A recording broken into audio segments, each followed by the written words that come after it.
Ladies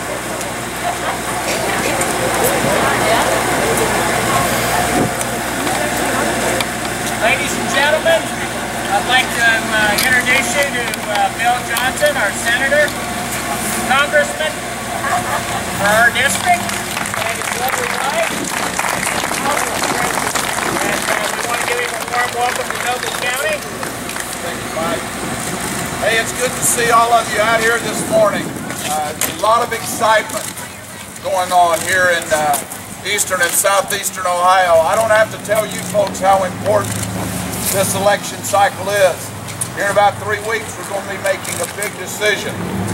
We're going to go for big government, more spending, more government intrusion into our private lives, or we're going to put our stock in a private sector economy, one that puts America back to work. Here in eastern and southeastern Ohio, it's all about jobs in the economy. You know, of the 18 counties that make up the new 6th district, 14 of those counties are in the top 1/3 of Ohio's highest unemployment counties. We need jobs here. We want our kids to be able to graduate from college and go to work here. That's why we're trying very, very hard and working hard to keep Washington off the backs of businesses, both the oil and natural gas business and also stopping the administration's war on coal. But the reason that we're going to win in November is because of the hard work that you folks are putting out. I don't know whether you know it or not, but the state of Ohio leads the nation in terms of the ground game.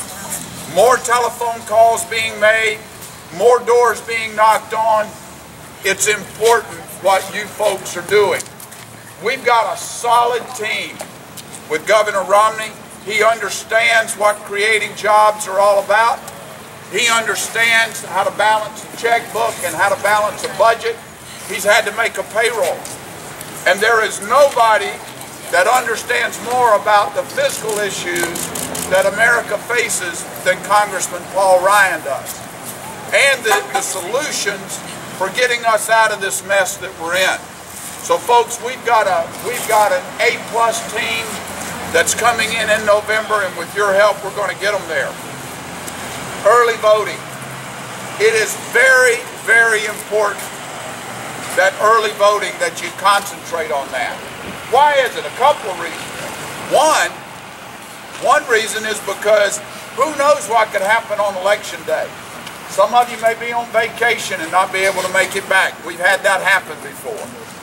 Every vote is going to count here in Ohio. Everybody knows that you got to have the state of Ohio to make it to the White House. There's only been one president since the 1940s that won the White House without winning Ohio. Anybody know who that was? John Kennedy.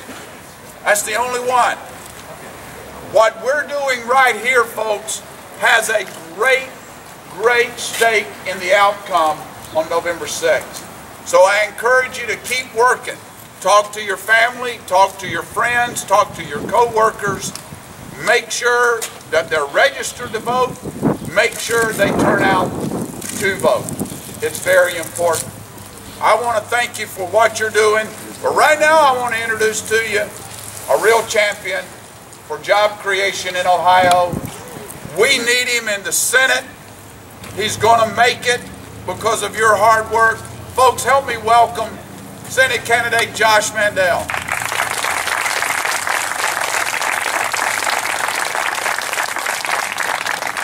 All right, thank you all for being here this afternoon. First of all, you're fortunate to have representing you Bill Johnson. This is someone who's got ice in his veins when it comes to making tough decisions. While he is a Republican, what I've observed is that he takes care of his constituents first. He doesn't care what the head of the Republican Party is saying. He doesn't care what the head of the Democratic Party is saying. He doesn't care what lobbyists are saying in Washington. He makes decisions based on what's best for his constituents. And I think that's what we should ask of our congressmen and congresswomen. So please give me a round of applause with him.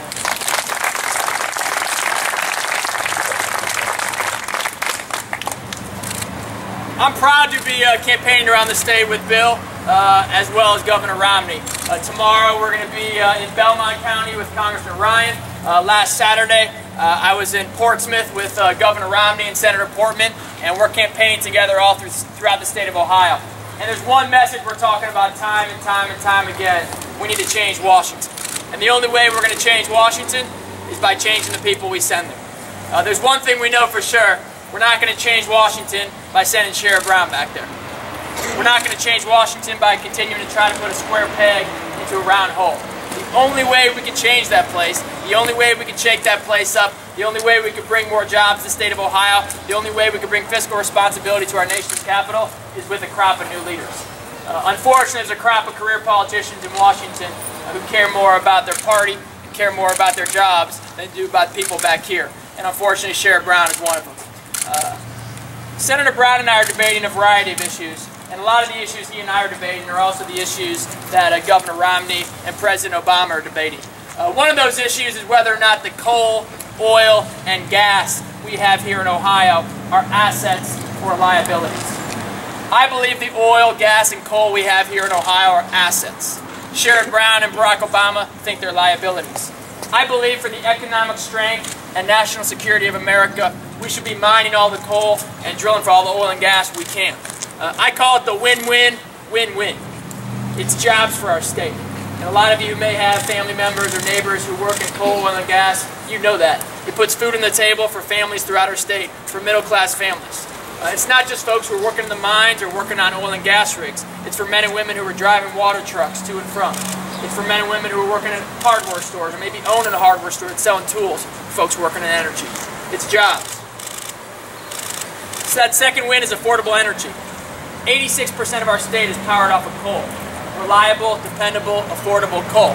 And the reason why people in Cleveland and Cincinnati and Dayton and Toledo and Columbus can flip their lights on without having to pay astronomical rates is because we have affordable coal that we mine here in Ohio and other parts of our country. And we're proud to do that. And as a senator, I'll do everything I can to protect that coal mining. Third, it's a strong tax base for our communities. The more coal we can mine, the more oil and gas we can explore, the more tax revenue we can generate for our local communities, to fund our schools. I met some young ladies here from a local high school. What school are you guys from? From Caldwell. Where's the teacher? All right. And the principal. All right. Come up here for a second. You guys can all come up here.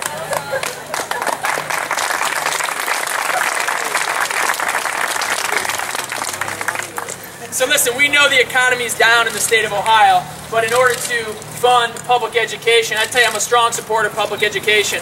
My mom worked in the public schools for over 20 years. My sister is currently a social worker in the public schools.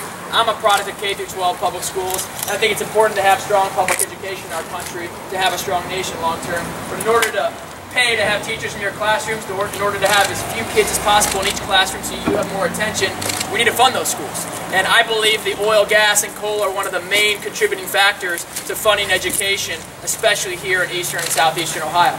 That third win, that fourth win I should say, national security. Jobs, affordable energy, strong tax base, and national security. If I may for just one moment wear my hat as a Marine Corps vet who did a couple tours in Iraq. We are most safe in America when we produce energy here in America.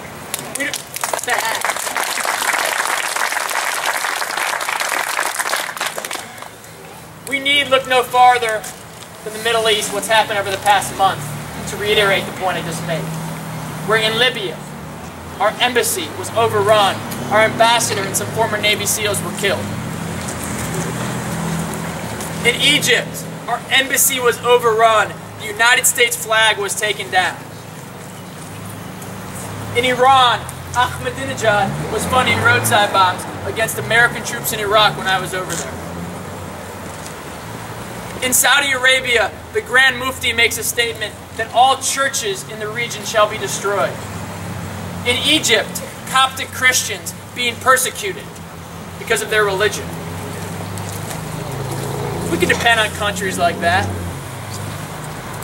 Or we can depend on counties like Noble County, Ohio, Monroe County, Ohio, Belmont County, Ohio, Meigs County, Ohio. The list goes on and on and on and on.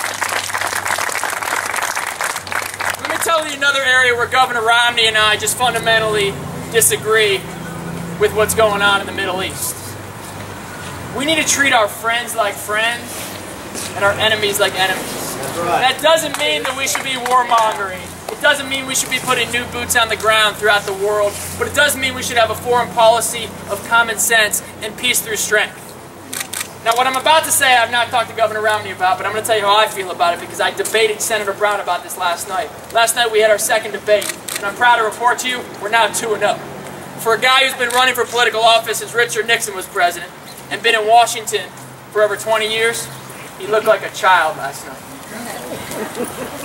I kept my poise, my calm, and acted like a United States Senator. He was erratic, flailing all over the place, losing his calm and cool. On Monday, the Columbus Dispatch described him after the first debate as agitated.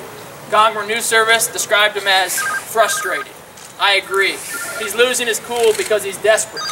And last night he really lost his cool on this one issue.